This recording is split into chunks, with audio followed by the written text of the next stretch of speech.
but sure.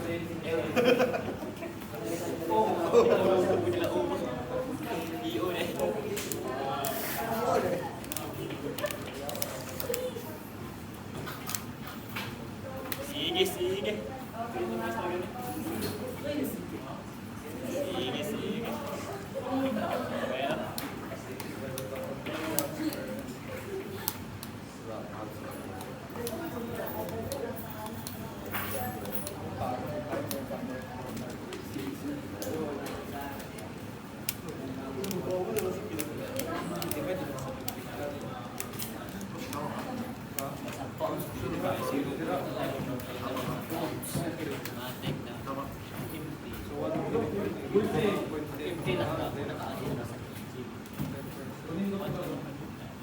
Okay, so we are now on motor vehicle lang. Sige. So this time, guys, listen up. So this time, we will not just be simply computing the excise tax, but we will also include the computation for custom duty, variable tax, or in short, the total amount payable to the company. Summary. Papalik ka dun sa summary. These are the specific learning objectives. Of course, you're expected to learn something. And what are those something? These are those. Okay? So we must be able to explain the process of determining the excise tax for automobile. Then you have to be able to calculate the correct amount of the release tax and other charges. Take two. Duties, tax, and other charges. So excise tax will be part of our taxes. Then over the regulation. So kailangan, especially when you become a broker, so you have to follow, you have to respect the law, the provision of the law.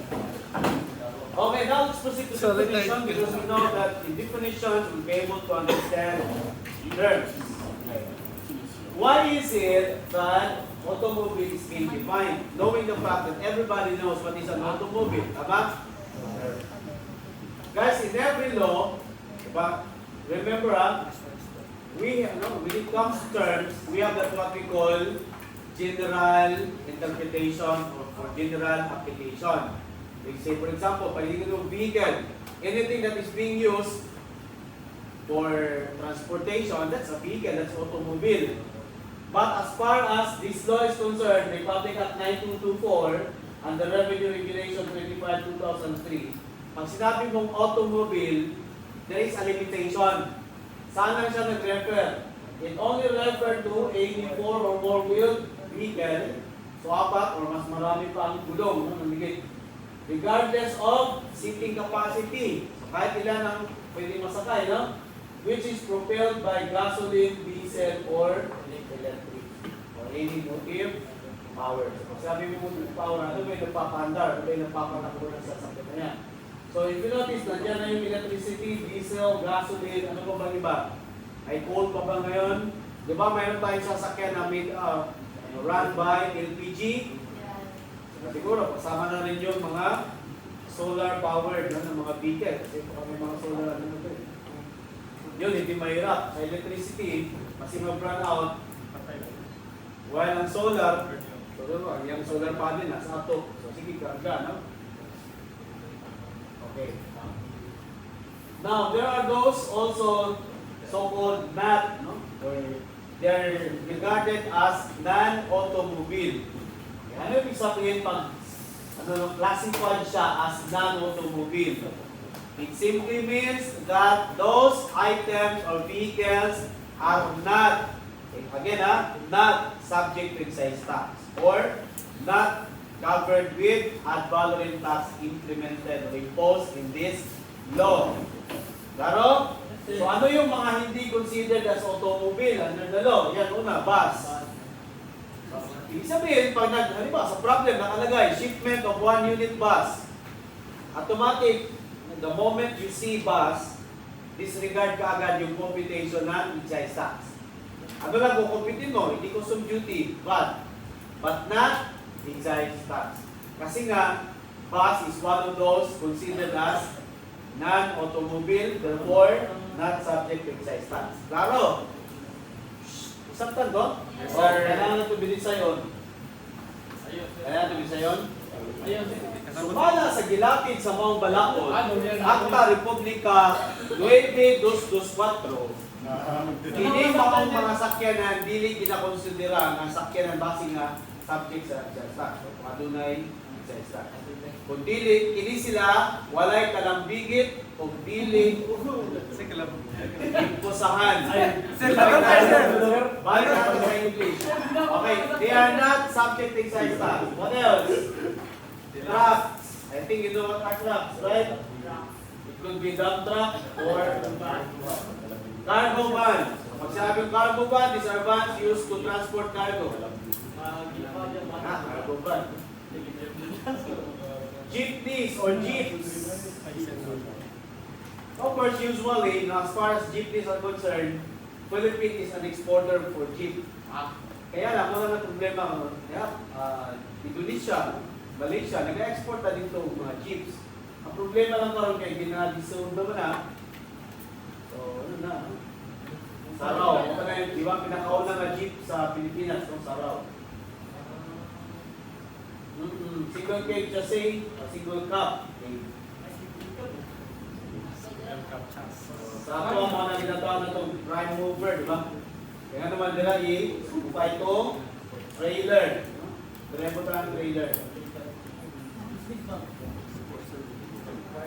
Okay, another fire truck. Special type vehicle din yan, no? Special purpose vehicle. Wala rin siyang excise tax. Clear? Kung nagmamadali kayo, pwede kayo sumakay ng fire truck. Mabilis makabot. Pwede rin kayo special ng treatment sa inyo ito. May cortina, aircon, may sound spa. Tapos kung security pag-uusapan, ang dami sa labas. Nag-iiyakan, mabilis ka daw eh. Pero yan, medyo mahina yung tumakbo. Ito mas mabilis ata. Ayan. Kahit gano'n ka traffic, gusto Sige naman na sir. concrete mixer, ito rin. Gusto niyo mo. Sir, sir, kanang sa police good na mga... Mobile. Patrol cars. Software. Special purpose vehicle. Apil din na sir. Special purpose man. Babaw? Babaw. Special purpose. Pero ang babaw is... Ang babaw, mura lang ang motorcycle. Walang excise tax. Ano yung excise tax? Talaga mga kotse, mga van. CBU. Okay. CBU is completely built up unit. So pag sinabi mong CBU, completely built up, ready for use na ba? Pagdating, pwede mo na gamitin kagad. Di ba mayroon na yung tawag na disassemble? Yes. Kaiwalay. Bakit nakaiwalay yan? Pero pag magkasama yung mga parts sa isang shipment, di ba, under the rules of classification, Rule 2B, they shall be classified as one item. Even incomplete, di ba, walang gulong, sasakyan pa din yun. Rule 2B pa din yun.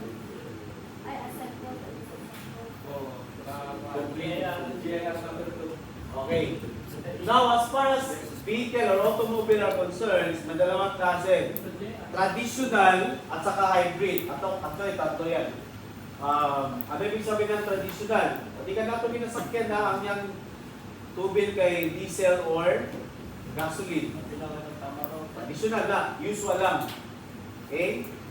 Pag yun mo hybrid, combination sa electric and whatever fuel. Could be diesel, gasoline, or basta combination, guys, hybrid na tawag.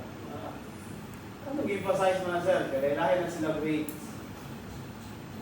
Di na po tayo purely electric. Reason, no? So pag sinabi mo 50% of the applicable excise tax, kung halimbawa sa traditional, 10%, pag hybrid, 5% na lang. Kasi 50% of the rate of for traditional. Intindihan? Kung sa traditional 4%, ang hybrid 2%. Half. Clear? Parang hindi pa masyado nagpipili. Okay. Purely electric. Pag purely electric, walang sales tax. Free. So, kanang mga sa naroon, mga BYD, di ba tayo mga electric vehicles? Yes. Posible mas mudagan pa na kaya gano'n, wala yung sales tax.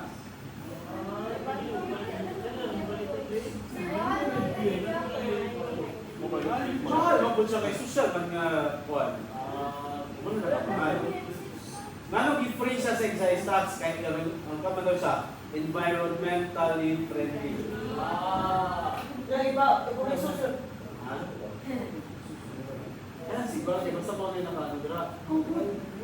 Okay, so these are the various computations. Ibig sabihin, pag sinabing automobile, di lang isang computation, iba-ibang computation. Meron tayong 3 major classifications subdivided.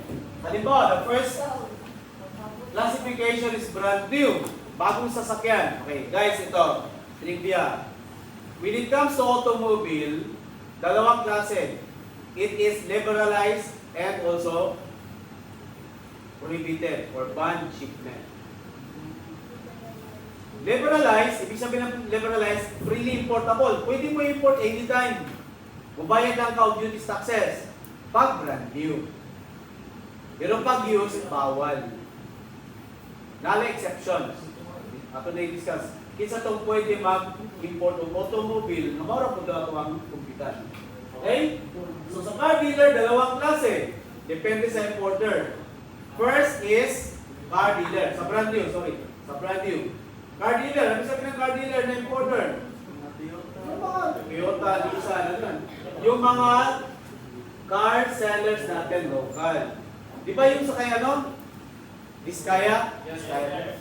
Sabi nila, some of their units are bought locally. Ibig sabihin, wala sila nag-import. Ang nag-import na ito ang car dealer. So ibig sabihin, si Vizcaya, wala na siya responsibility towards customs. Kaya naman, during sa importation by the car dealer, binayaran naman ng buwis. So kumbaga, bilhin nila nila. Kasama na yung business. Okay? Then meron din sa individual. Pag sabi individual, ano ba? Monte, no? Don Monte imported vehicle for private use. So that's individual. Kahit sino sa atin dito, bumili. No? Yan. Radio, individual ang tawag. Clear? Yes. Sa car dealer, ang intention is import vehicle to sell it. Diba? Kasi negosyo man. They are negotiator. Diba? Engaged in business. No? Negotiator. Clear? Hindi nyo yun. Ano mo yung istorya? Okay. Ngayon, use. Diba sabi ko kanina, under Executive Order 150 kasi, no?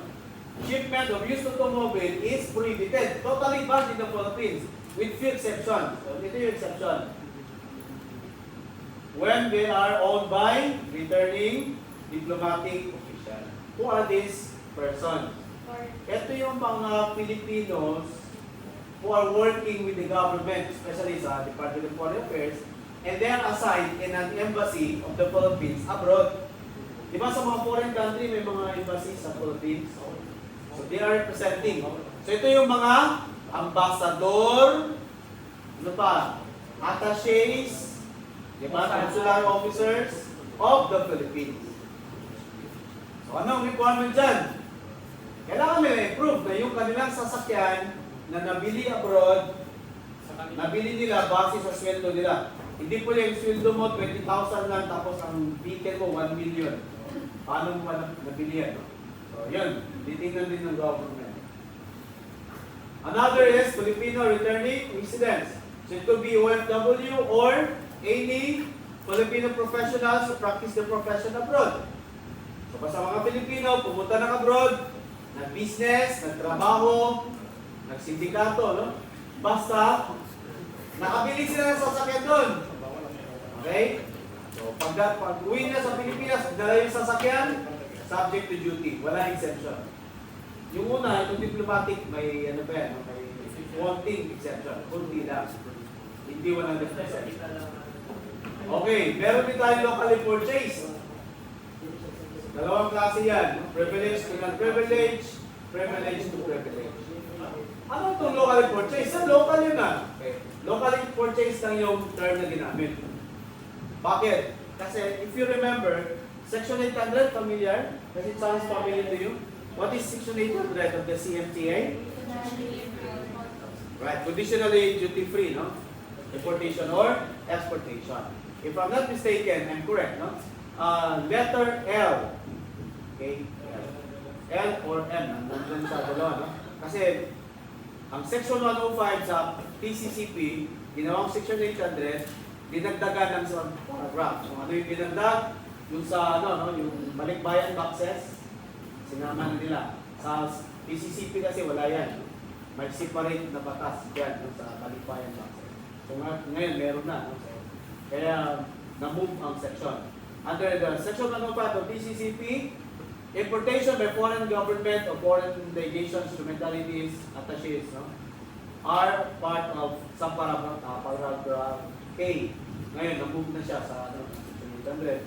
So, it's either L or M. So, parang L ata, mas magpilit ako sa M. So, okay.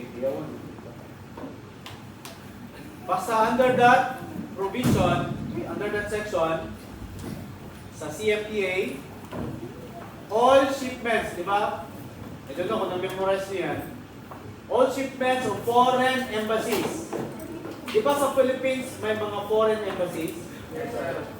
Sa Davao, meron tayong consular office ng Indonesia, Brunei, meron ba dito? Basta yan. Under the regulation guys, lahat ng shipment nila, lahat kasama vehicle, basta gagamitin nila as official or for personal nila, basta they're serving the foreign government, walang buwis. Ano ang condition? Sila na dapat gumamit. So, nag-import sila ng sasakyan, in-import, walang buwis. Ang problema ngayon, hindi naman siguro problema, ang nangyari is, gusto nila i-dispose na. So instead na ibalik sa foreign country, dun sa kanilang mother country, ibinenta nila dito. Okay. So ngayon, pag binenta na nila, yung bumili ngayon, titingnan, sino bumili? Non-privileged. Ano yung sabi na non-privileged? Isang ordinaryong mamamayan ng Pilipinas. Magbabayad ng buwis yan. Okay? Sige lang, kasi didiscuss naman natin isa-isa yan. No? Ano na ba yung sabi ng privilege? Halimbawa, yung nagbenta, Indonesian Consular Office or officer, kasi yung official ang nagbenta. Ang bumili naman is Malaysian attaché, Malaysian officer din. So, another foreign government official, privilege siya. Walang buwis na binabayaran. So, mayroon silang babayaran, pero konti na lang sa later. Pagdating natin dyan, pagdating ng tamang okay. So, diretso na tayo guys, brand new. Car dealer. Ito na, dalawa. So, unang klase ng brand new, car dealer. So, ito yung mga ano, ito yung mga hints. Clue natin na brand new yung sasakyan. Ang brand new ay allowed under Executive Order 264, Series of 1995, and Monetary Board Circular Number 92, Series of 1995. Therefore, or thus, do not require any import authority. Kaya nasabi ko kanina, pag brand new, freely importable. Parang bumili ka lang din ng sapatos. Basta kayo magbabayad ka lang na. Okay? So, ano yung mga brand new na tinatawag? A. Current year model or advanced year model. Ano yung sabi ng current year model? Current. What is meant by current? Ngayon, di ba? Present. So today or as of this year, currently we are in year 2025. So di ba nag-import ka, ang year model ay 2025 na sasakyan. Brand new yan. O di kaya advanced year model. Ano yung sabi ng advanced year model? Isang manufacturer nag-claim ng 2026 model o 2027 model na, no? Limited edition. Ngayon, isa ka sa lucky. Lucky talaga, no? Kasi hindi siya babae, no? So you are one of those privileged na pinayagan ng bintahan nila. Advance your model under the computation, that is brand. So may special ano ba yan? Computation. Okay. Letter B. Pwede rin yung immediately preceding year. Ano yung sabi ng immediately preceding year? Nung sinundan ng panahon ngayon, ng taon na yun. Before?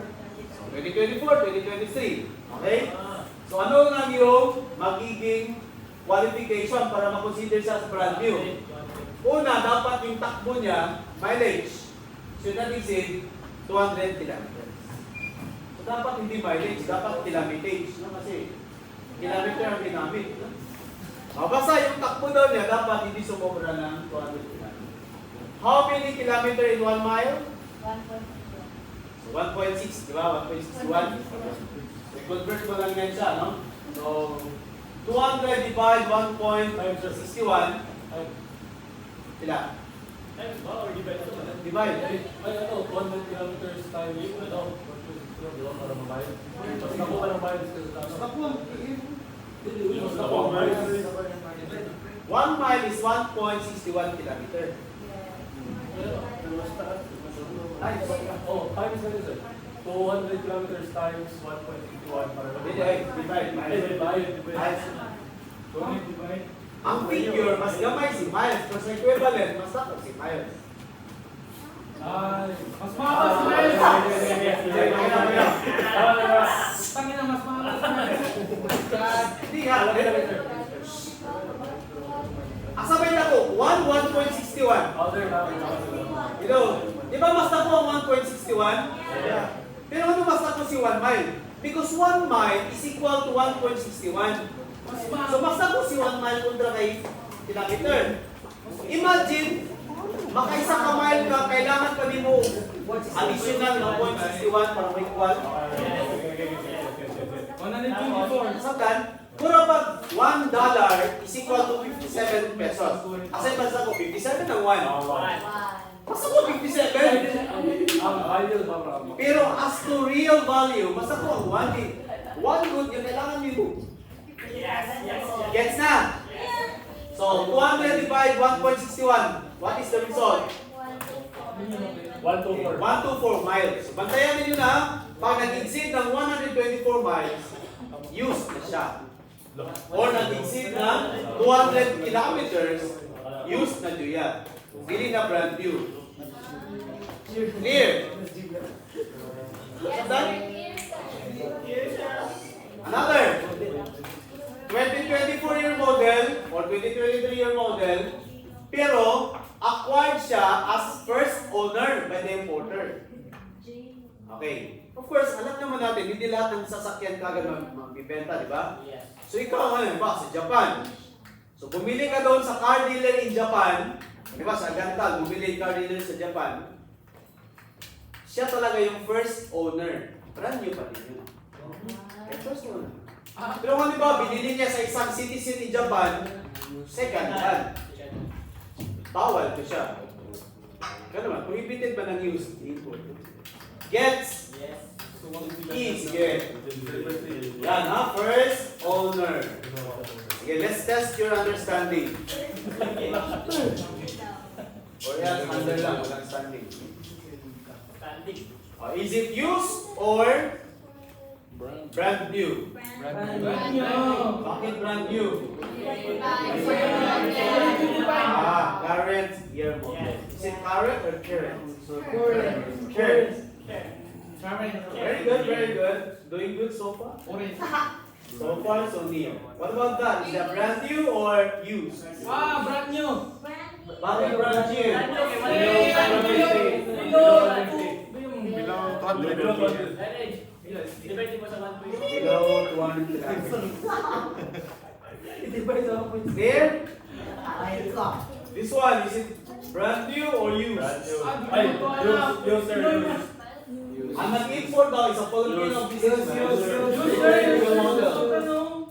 From a car dealer in California. Di ba kay Candana? Yes sir. Welcome to the Japanese. Ilan? Brand new used. 130 miles. Use. Ay, yaman! Brand new! Nice, more than.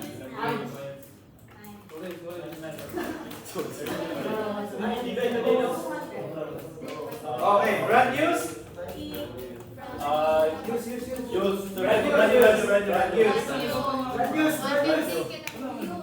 Mr. Sigurista, Hospital Doctor.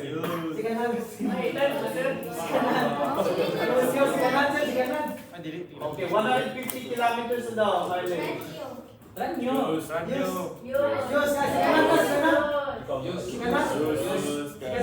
owner.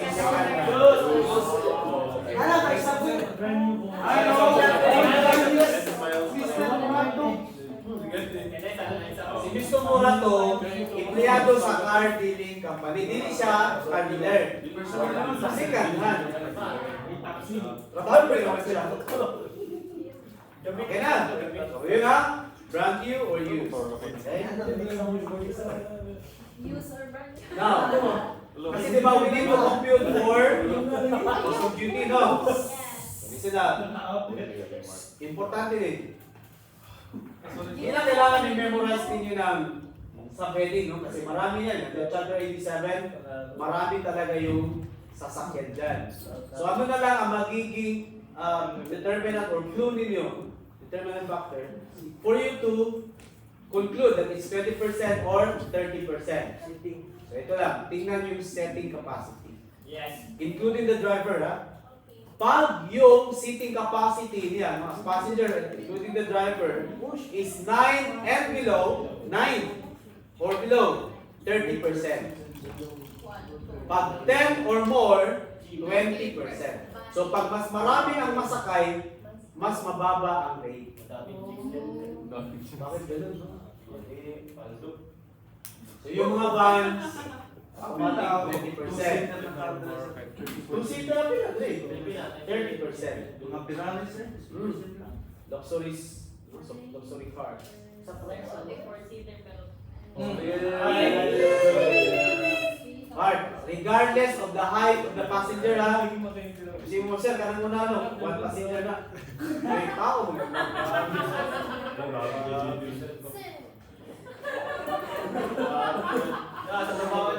Naato siya sa pan. Wala, may tao na.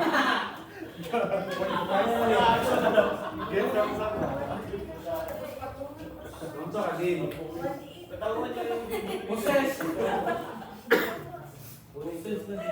Ay, lagi grabe. Okay.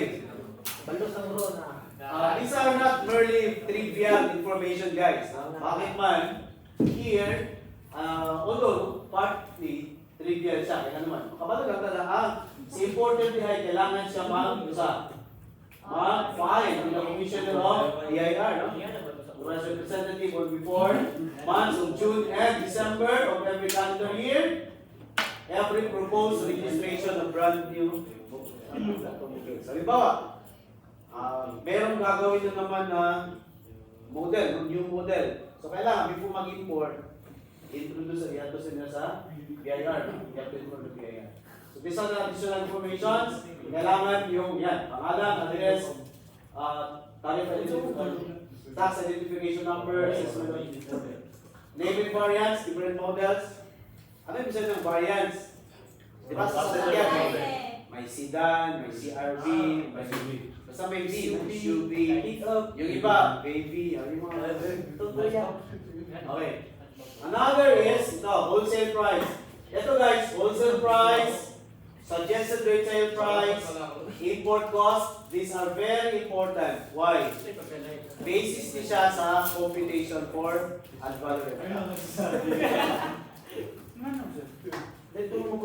Just wait. Okay. Makinig para ano, kasi kahit may handout ako na binigay, baka kasi hindi nyo maintindihan. Okay, hindi explain ko. Pero kung ba, you can guarantee na okay na, maintindihan nyo na yan. Hindi, tapusin na natin ang paghihirap. I will let you go then. Peace tayo by... Explain natin. Kaya please lang. Attention lang. Kasi tao din ako, minsan nahihirapan ng salita. So, when it comes to brand new, when it comes to brand new, car dealer, tatlo ang binabasihan for the basis in the computation of ad valorem tax. So, ang gagawin dito is whichever is higher. Ang binabasya kasi is the net ISP. Ano ibig sabihin ng ISP? Importer's Selling Price. How to determine importer's selling price? May tatlong paraan po, mga kaibigan at mga kaaway.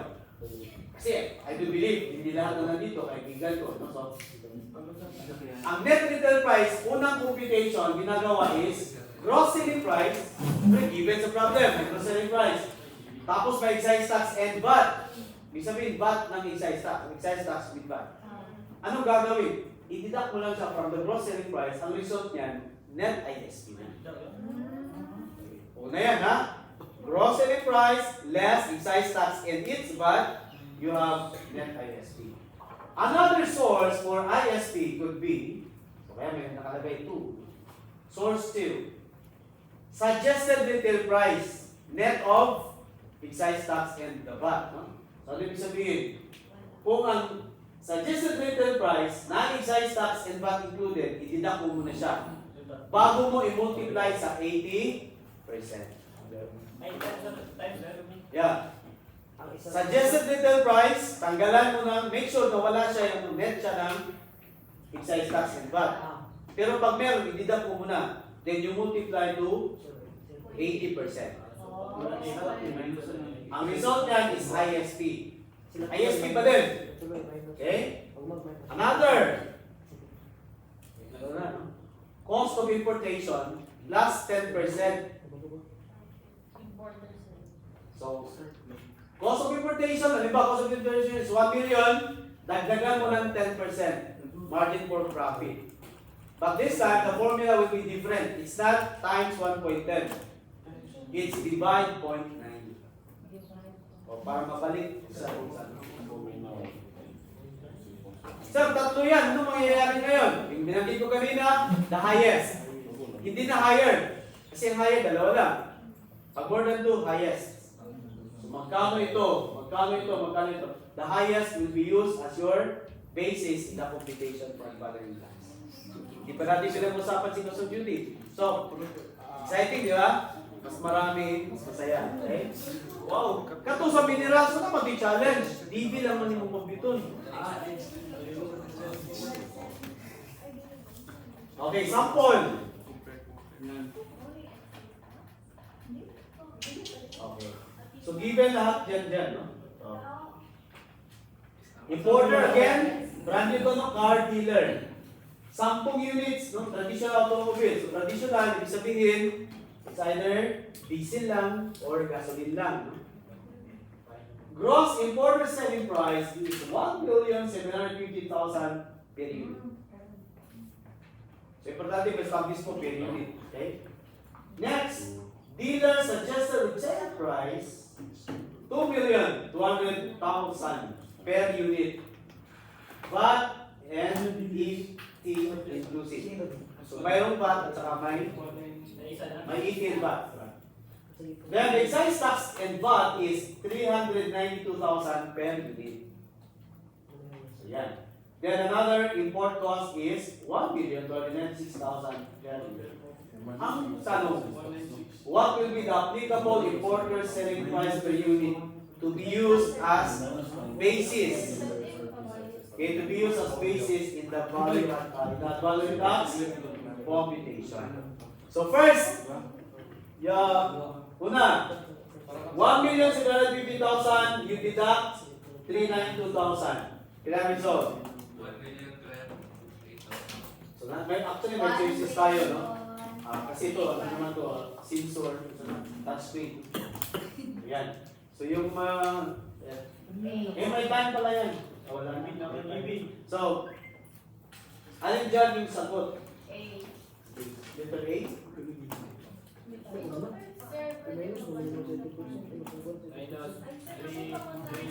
I-upload mo muna nga ako.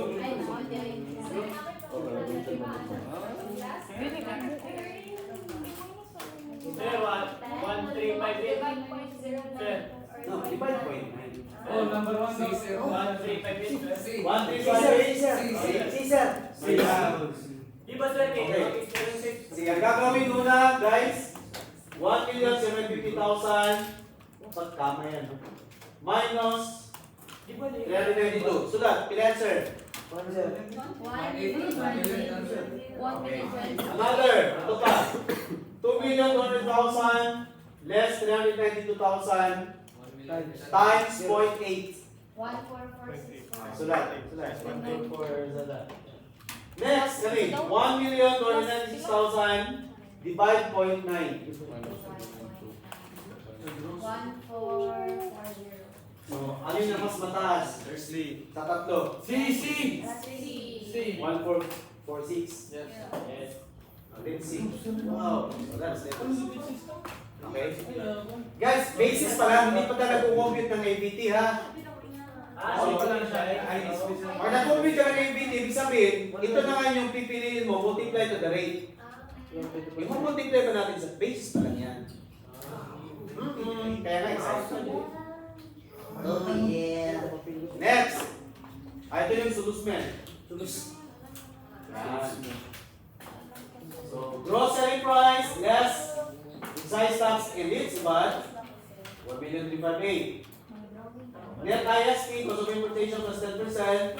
So meaning divide 0.90. So your answer is the letter C. Higher diyan, no? So take note guys, pag ganito, unahin talagang i-deduct. Kasi natawan nandun sila. Clear? So ngayon, kung magkano yung rate, just wait. Pag-usapan ka natin magkano yung rate. Wala pa rin mong hindi lang question there. Pag nagtampay na niya, yan na.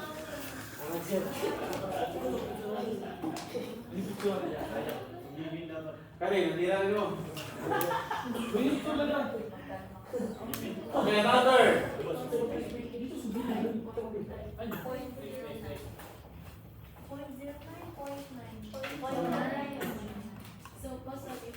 Iba ang 0.9 sa point. Dapat 0.9. 0.9. Dili. 0.09. Kasi 0.09 is just 9%. Yeah, bro. So, dako kayo ang answer.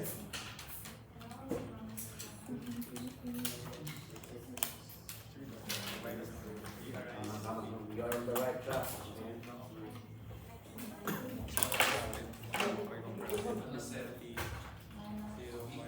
May answer dahil, letter D? 2,000,000? Si Basihan, may mas dako siya dito. Isa may. Parabot doon naman yung ABCD dira awang. Ilang ko. Pwede naman mamalingkod, no? Maraming hawa yung uso. Because of, you know, it's time to rise. Okay. The answer is 193 sir. 193. Kana. Sa mga 1,937,000.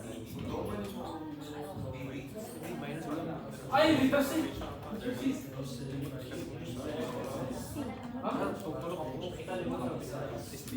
Liter C. Oh, times 20. Liter C lagi.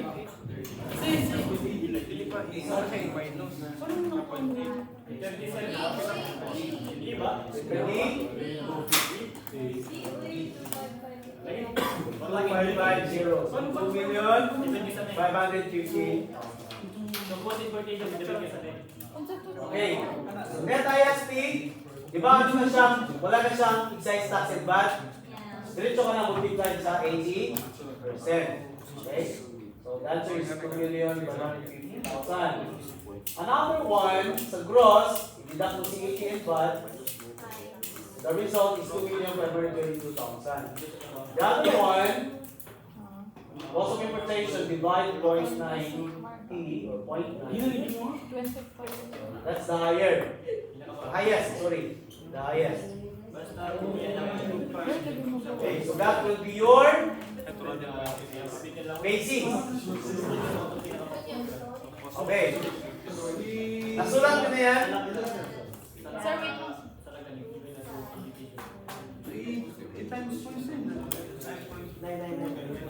Divide.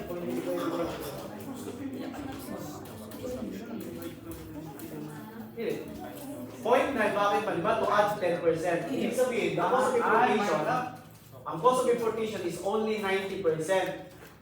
So, i-divide mo siya sa 0.9 para mabalik ang 10%. Mabutang. Mahal. Okay. Kaya ganito mag 1.10, punta sa iyang sarili value, ikuha ka na yung 10% i-add. Kaya siya, sa entire 100%, ang cost of importation is considered as only 90%. Right? Okay. Bakit?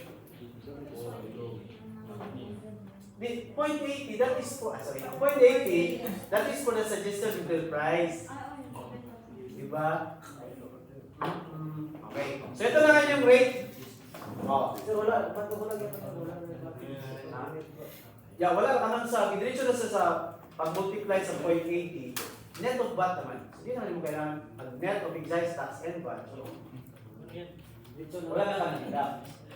Okay? Ito na nga yung rate. Yan. So, ang basihan is Per unit. net IST. Di ba may amount tayo ng net IST? Ito ay titignan mo. Saan siya na schedule ng tagay, no? Is it up to 600,000? Or more than 600,000 to 1 million? Or over 1 million to 4 million? Or over 4 million? Pag traditional, yan ang rates. Wow, perfect. Okay? So, di ba, yung kanina, ano yung pinaka sinundan? Magkano yung rate? Magkano yung amount ng 2 million. IST? So, 2 million, more than 1 million, but less than 4 million. So, 20%. So, i-multiply mo yan sa 20%, ang result niyan, ABT na. Exactly. Okay? Pero pag hybrid, half ng 4, dito, half ng 10, D5, half ng 20, D10, half ng 50 is 25. Yes. Tama ba? Yan yung ibig sabihin ng hybrid. Ha? Yeah, samahan na lang mo. Okay. Fights? Sa una lang sa Harry Potter lang may Magic Wand, di ba? Pero karon sa high technology, high tech. Tinuwa na dyan. Karo! Isulat mo na niyo ba? Okay, okay po na siya, yung picture niya, isulat niya. Kasi yan lang isulat. Kaya isulat niya, masundan. Pero kung picture lang, tutok-tutok. Magkawayang sana sila. Okay na? Question so far? No questions? Sige, very good. Eto na. Eto na. Eto na. Eto na. Yan. So find the total at Valorant tax of 2024 year model imported by car dealers. Automatic car dealer imported, therefore it is brand new. Okay, get. So net ISP per unit is 750,000. So compute at Valorant tax.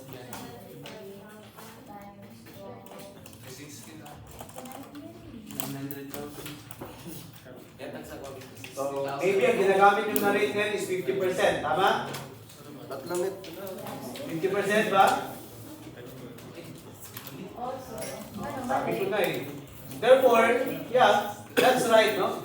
Your solution is correct if you want a wrong answer. But if you want a right answer, when it comes to ad valorem tax, always compute first the individual.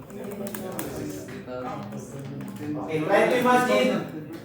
750 lang yan. So, dapat 10% lang. 10%. Lagi. Okay. I am just trying to explain the difference pa. Pag 750% ka at 750,000 ka naka-base, so more than 600,000, below 1 million. 10%, right? So, 750 times 10% times 12. Magkano abutin? Kasi 12 units. Again? 900? Okay. Pero pag ginawa mo, 750 times 12, 9 million. Times 50%. Kawawa ang importer mo. Try to imagine, 9 million yan. Ibig sabihin, 4.5 million babayaran. Compare mo sa magkano? 900,000. It's very far. Napakalayo. Okay? Tingnan natin. Okay. 10% lang. So 750 ka. Dapat per unit mo na APT. Per unit mo ng APT bago i-multiply sa number of units. Clear? Okay. So excited kayo sa time din. Number of units ba equal? Ay, naku kayo ang Advanced Tax Base. ISP is also called Advanced Tax Base. Clear? Yeah. Clear? Pero kami siya pa pala, part pala, kumbaga, we're talking about elephant, part lang sa elepante. Dili pa rin mga elepante. Tail pa lang niya or now pa lang niya elepante. So para makumpleto ang elepante, kailangan na ito ang custom duty and VAT. Di ba? Later. Yan.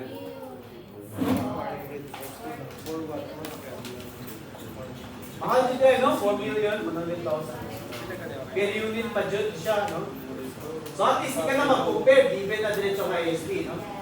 Siyempre, example, mas mabilis, mas madali. 3 million?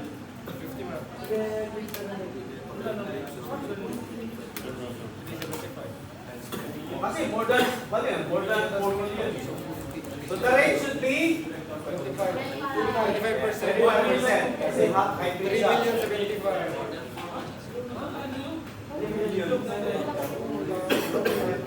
3,075,000. 700.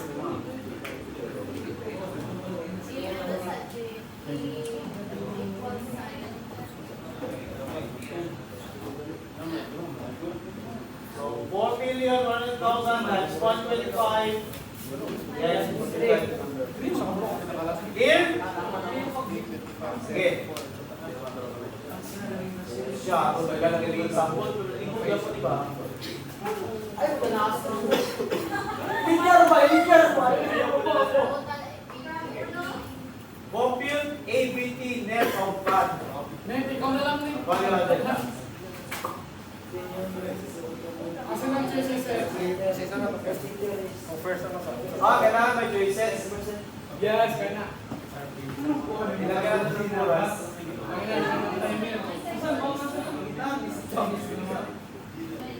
Compute siguro na. Yung iba talaga dyan, no? Neighbor lang, no? Kapwa.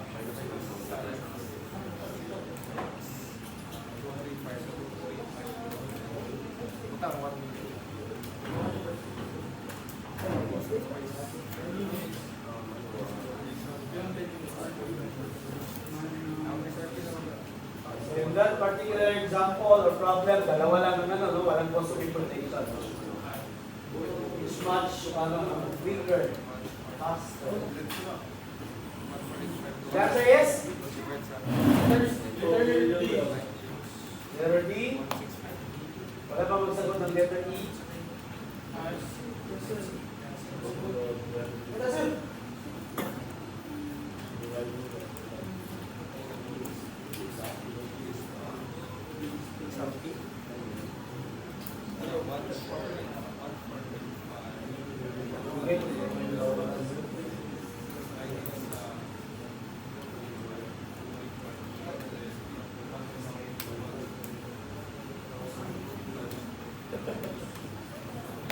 Okay, meron sagot na? I've been waiting. Mas kulang pa ng dati. Dahil na mas malapit. Sige, so reveal.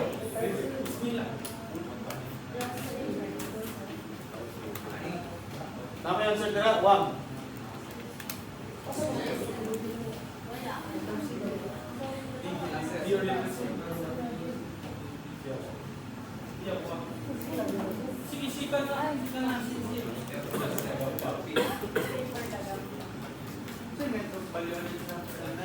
Wala eh, ba?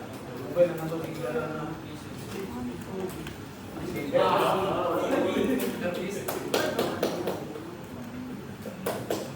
First, compare.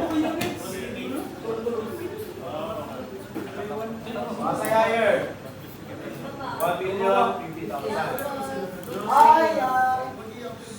So, 20% ang rate kasi more than 1 million, below 4 million.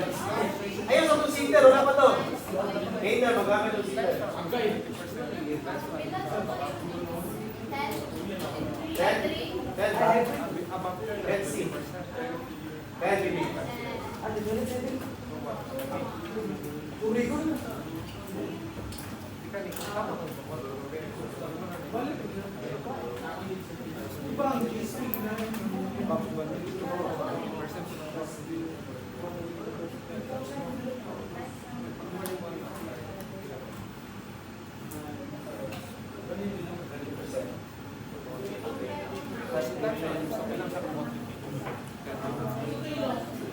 Okay na? Okay. Alis mo.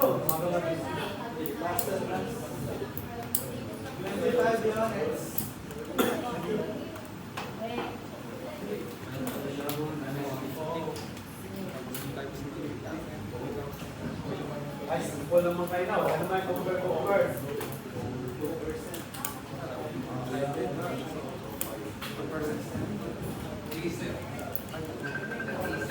Okay, na yun.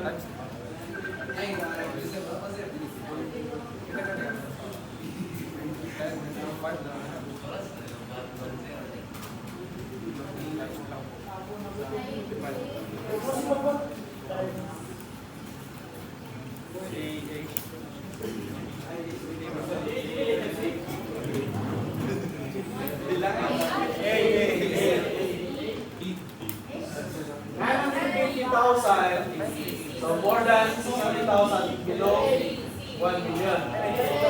The rate is, what's the rate? 5%. Kasi half ng 10%.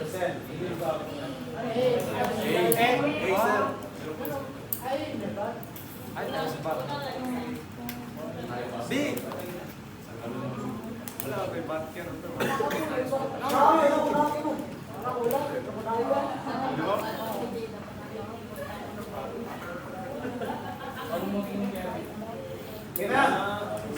Gets na?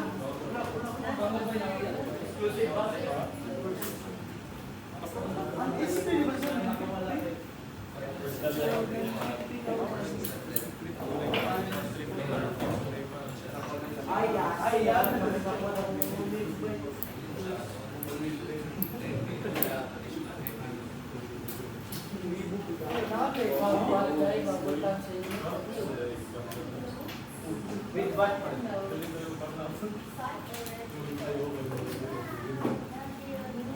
Okay? Ayun, it's getting more clearer as the second passes.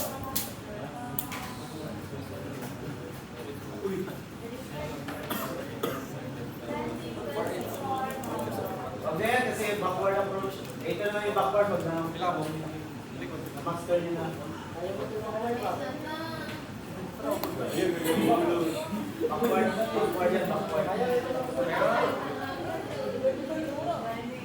Backward pa din. Ito mo na yung backward. Sideward lang na lang.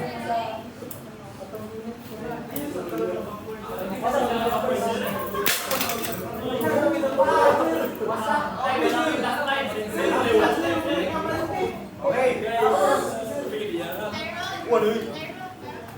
Okay guys, huwag na. You know already how to compute APT based on the IST. What about custom duty and VAT? Ito na ngayon. For brand new, dito da, brand new car dealer. Take note of this. Pakipan, sa ito isulat nyo or paano ba, basta maalala nyo lang. Only, ito yung mga item na only for car dealer. Only car dealer utilizes IST. So yung nag-compare tayo ng tatlo, from the gross selling price, suggested retail price, cost of importation, those are applicable only for car dealer. Gets? Another, only car dealer utilizes Incoterm. So akala nyo nakaligtas sa kayo sa Incoterm? Balik tayo sa Incoterm. Only car dealer. As far as vehicle is concerned, another, only car dealer includes bank charge. Familiar bank charge? Okay. So ito na yung sequence. From the Incoterm, okay, from the Incoterm, siyempre, we'll compute FOB. So from FOB, the usual. You add the insurance, you add the freight. Or you add the freight, you add the insurance. Paano ang freight? Depende pa din sa given. So you apply CMO 22-2007. Clear? Ito na to, whichever is higher, di ba kung compare? Pag na-invoice freight, wala, palitao din mo. Same thing with insurance. Pag CIP, CIF, included ng insurance. Pag non-CIP ng CIF, compute. Local insurance, compare sa 4%. Kasi vehicle naman tayo, 4%. Clear? Pag ang local insurance, may certification and OR, directional, no comparison is to be made. Clear? Ayun. Then after that, you have your DB US dollar. Convert under CMO 42-2019. Kung sinabi doon, the exchange rate published every Friday shall be utilized in customs purposes computation from Saturday to next Friday. Mayroon ka na yung dutiable bond in piso or peso, but even it is. Saan ka na mag-multiply ng rate of? It's either 20% or 30%. Remember, 20 pag 9 passenger or below, including the driver. Pag 10 or more, 9 or below, 30. More than 9, 20%. Hindi more than 10, more than 9. Or 10 or more. Yes? So that's the moment you have your custom duty. Ready for more? Okay. So mayroon ka ng duty mo volume, may custom duty ka ng bank charge. After bank charge, syempre, broker's fee. After brokerage fee, arastre. Pag ang arastre hindi given, compute ka 149 per metric ton. Pero pag given, well of course, depende din sa ano, di ba? Pag containerized, pero Davao, diretso ka dito sa 110 per metric ton. Outports, major ports. Pag containerized, pag containerized, per container ang arastre, major port. Pero ito, non-containerized, nabuhat naman daan, 149 per metric ton. Clear? Simon naman yun. Pag non-containerized, 36.65 metric ton, major port. Pag containerized, apply the rate. Ano yung rate? 20 footer, 519.5, 40 footer, 779, and 916.50 kung kailangan nyo balik. What if silent? Silent. Walang container nakalagay. Tapos major port. Automatic ka, itong rate. 36.6 ba? Here? Pero kung wala ka itong rate na Pag Davao, apply, ano yun? Diba kasi Davao is outport. So apply 24 at saka 110. Okay, balik. Balik attention. Import processing charge. How to last 2025? 250, 500, 750, 1,000, 1,500, 2,000.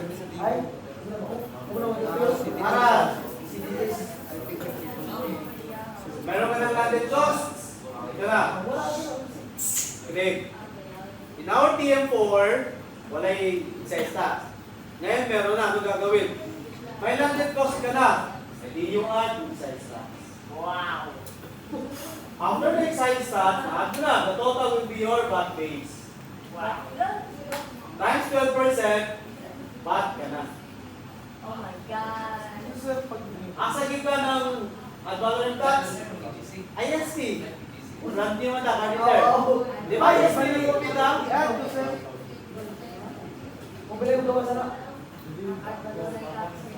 Then after this, you have your summary. Summary. Wow.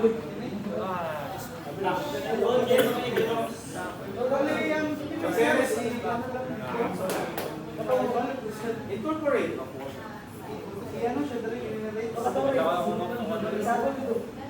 Di ba, nakakompute ka to? Wala na siya, oh. Iyan yung o di at least, mas daga mo karoon ng iyaw-iyaw. Valorem tax rate, if the ISB is up to 600,000, additional 4%, margin 50%. Tapos sequence pa dyan. Example. Tuyo lang Makati. Sa Makati, ibig sabihin, double ang kailangan. Pistol ko lang, ilbog na. Nakita yung kabot sila na ulit. Oh. So, 5 units, 30 return. From where? Japan. Invoice volume per unit, 65,686.27.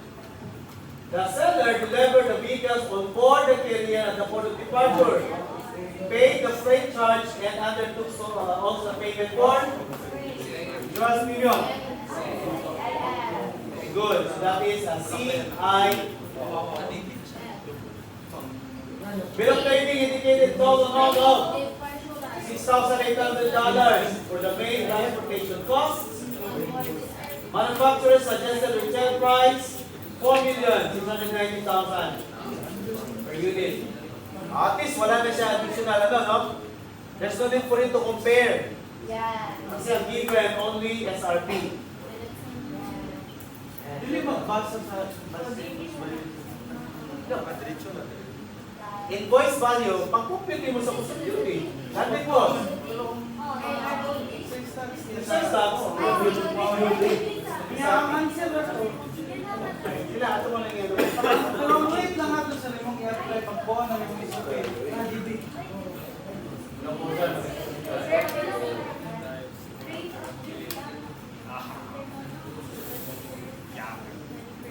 Laro lang po yun, sir. Sige po. 1K per hour, so 8,000 per day.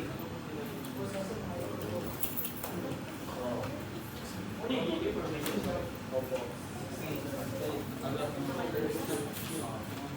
Tapos, hindi na pakita mo dyan ang 57 units.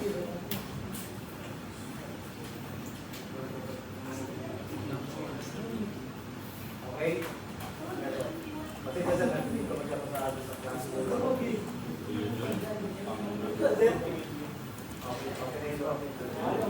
Nagsabi daw kanina, nakatalita kasi yung bilang sa office. Pero initially, nung nakausap naman ni Dado, nagsabi, pag-upo sa atin yung mission ng sumawa. By tomorrow, inspection natin, magpapalik na yung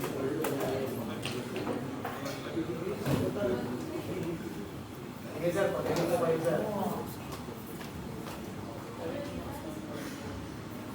So yan guys.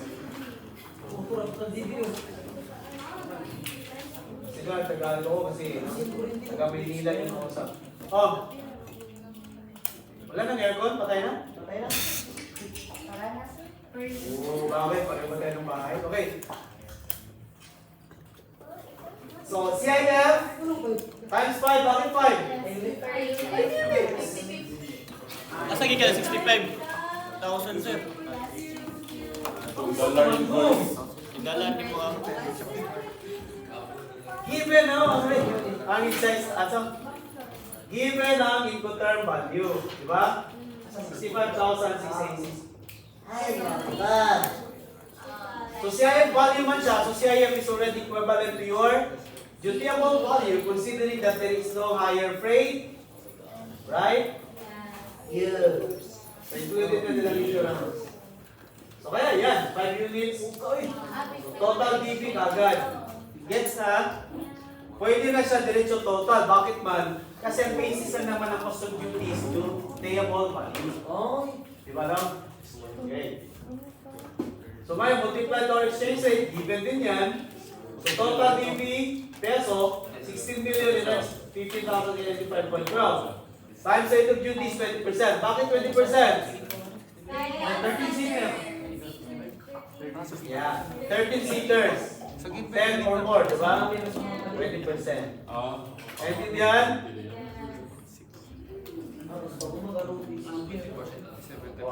Tingnan, dapat na sa unang dealer. Car dealer. Gets na? Okay. Ay, ito na, nakaputang di mo kabasa, sir. So, custom duty, plus DB, plus bank charge. Saan natin kinuha yung bank charge?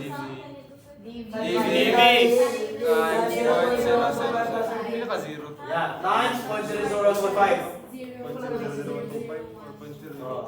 DB times 0.00125 or DB divided by 500. Ay 800, sorry, 800. Right?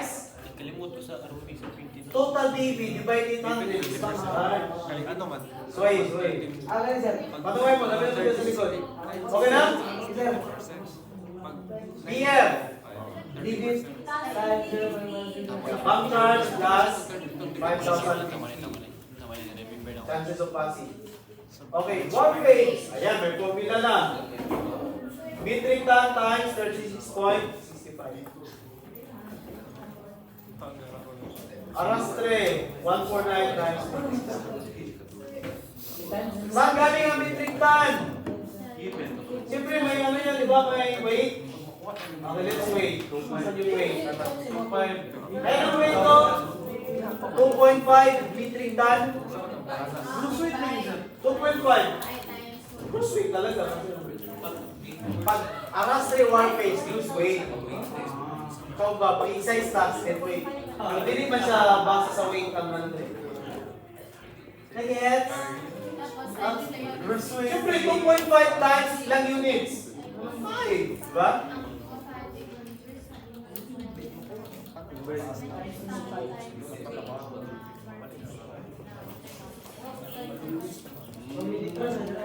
Nag-gets? Sige ako na yung makita lang para ano na. Solve Sige. You look at it and then ask question pag may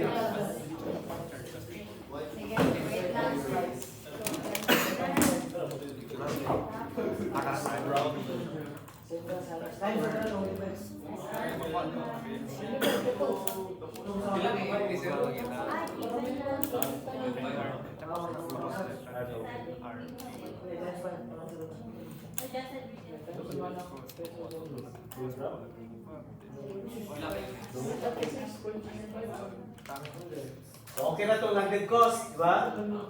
So, ang base natin sa dollar tax, of course, is ISP man. So, auto compute ISP, ang given natin ay SRP, so times 80%. So, per unit, we have 3,752,000. Times rate, 20%. Bakit 20%? Kasi more than 1 million, below 4 million. Yeah. Intindihan? Okay. So times 5 units, total at tolerant tax is 3,752,000.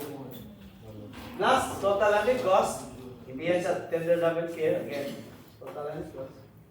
Saan galing? Doon. 20,230,361.99. You have back days at 12%, you have your total back. Summary, ayan na. Diba ang saya?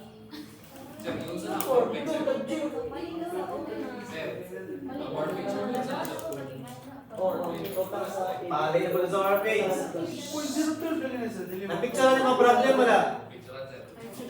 Kailangan cruise weight. 2.5 Five. times 5. 2.5. So, divide 1,000, 2.5. 2.5. Kailangan rate sa rastre, 149. Then times number of units. Kailangan units? 5. Five. Five.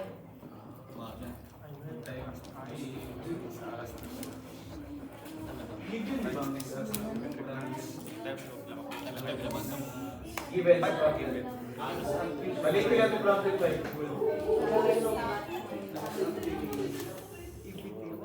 Ito, kailangan nyo talaga, guys. No? Yung sa minerals, madali lang kasi DB, no? Set a code. Diba? 4% of DB, as given rate, GSK, 20% of DB. So, dali lang siya memorize. Kung ikaw rin sa kaya ra. But this time, it's much more complicated. So, kailangan mo ng kasama na marunong din. Mag-usap-usap kayo. Paano gani yan? 2.5.